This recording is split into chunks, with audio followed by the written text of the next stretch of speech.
Welcome, in front of me is a DOOGEE S50, and today I'll show you how to hard reset the device through the factory mode. So to get started, let's hold the power key and power off the device. Just press on the power off and confirm it.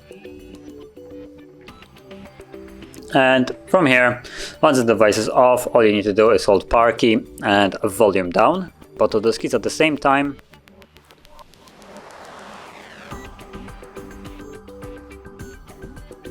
And when you see the DOOGEE logo, you can let go. And we're now in the factory mode.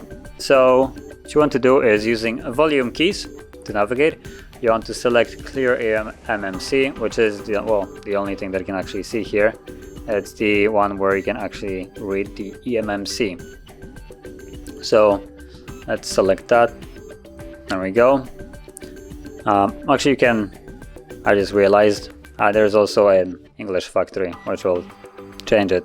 That simplifies things. So again, you can only use volume down to navigate, and you want to select clear eMMC and then press not volume but power key.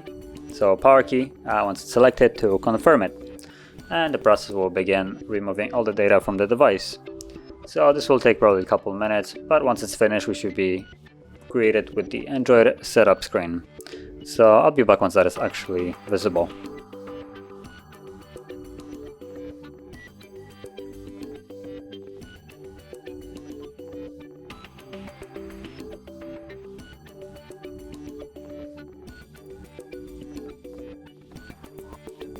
And as you can see, now the process is finished, and you can set up your device as however you like. So if you found this video helpful, don't forget to like, subscribe, and thanks for watching.